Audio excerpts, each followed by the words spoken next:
સતત 7 ટર્મથી ચૂંટાતા ભાજપના સાંસદ મનસુખ વસાવાના ગામ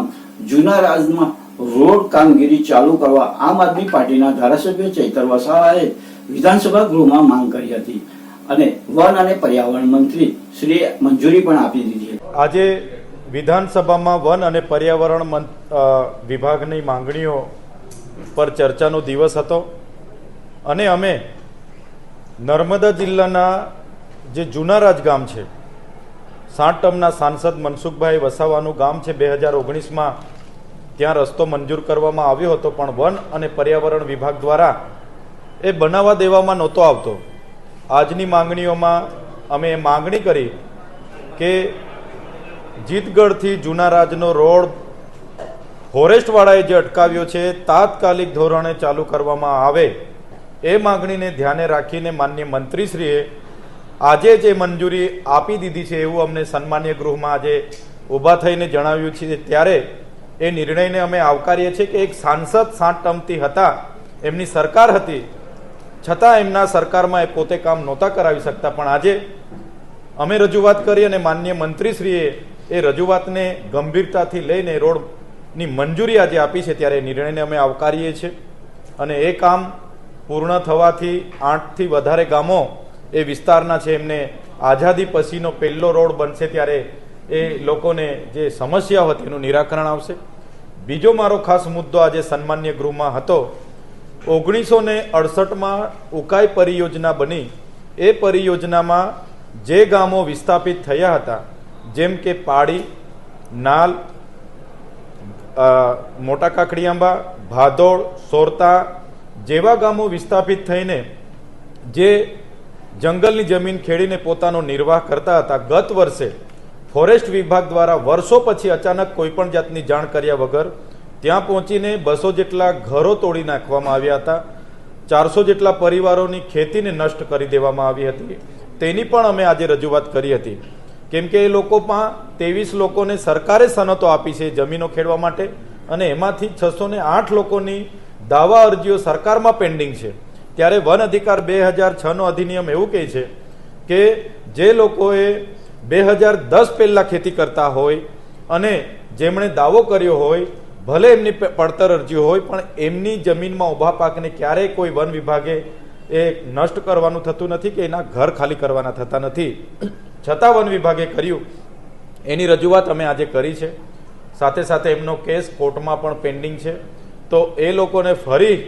ફોરેસ્ટ વિભાગ કે પોલીસ વિભાગ દ્વારા હેરાન કરવામાં ન આવે એ વાત અમે આજના સન્માનીય ગૃહમાં મૂકી છે। સાથે સાથે જે નર્મદા જિલ્લામાં દીપડાઓનો જે ત્રાસ છે, આજે એની ચર્ચા માનનીય મંત્રીશ્રીએ કરી કે દીપડાઓને અટકાવવામાં આવશે, એમને એમના જે કેન્દ્રો છે રેસ્ક્યુ કેન્દ્રોમાં લઈ જવામાં આવશે ને અમે તો એટલે સુધી કીધું છે કે 12 જેટલા લોકો પર હમણાં જ હુમલા કર્યા દીપડાઓ, એમાં 6 જેટલા લોકો અતિ ગંભીર થયા, 6 જેટલા લોકોનું મૃત્યુ થયું। ત્યારે કોઈ પણ સંજોગોમાં એમને પકડીને રેસ્ક્યુ કરીને રેસ્ક્યુ સેન્ટરમાં મોકલવામાં આવે એની પણ આજે અમે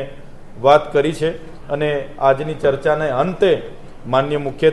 જે વન મંત્રી હતા એમણે સકારાત્મક અમને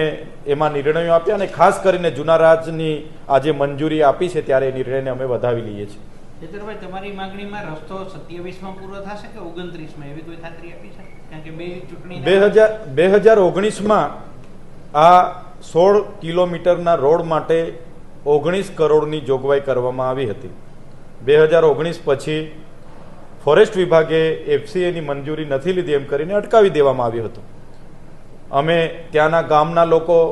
સાંસદશ્રીનું પોતાનું ગામ હોય એટલે સાંસદશ્રીના ઘરે 2 વર્ષથી આટા મારતા હતા, અમને પણ મળ્યા, અમે ત્યાંથી પદયાત્રા કરી, સરકારને રજૂઆત કરી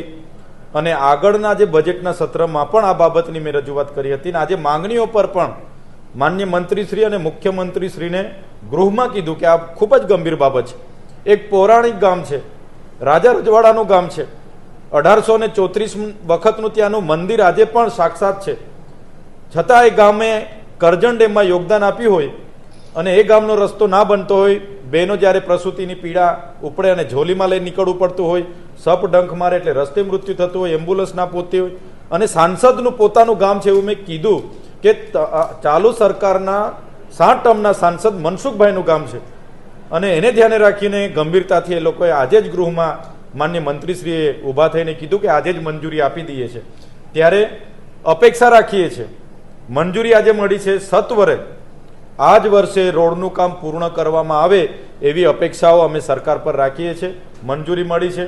તો એને 2-3 વર્ષ ના લાગવા જોઈએ, કેમ કે ત્યાંના લોકોની ખૂબ હાલાકી છે, એનો નિરાકરણ આવે એવી અમારી માંગણી છે. એમાં કદાચ બજેટ વધશે તો એની પ્રોસેસ હોય છે અને માર્ગ અને મકાન વિભાગમાં એનું બેઠક થાય છે અને એમાં વધારાનું બજેટ હોય તો એ લોકો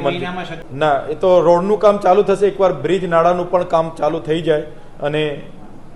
ડાંબર સપાટીનું કામ શક્ય થાય તો 16 કિલોમીટર છે, લોકો જો એજન્સી રસ લઈને કામ કરે તો 2.5-3 મહિનામાં પૂર્ણ થઈ જશે.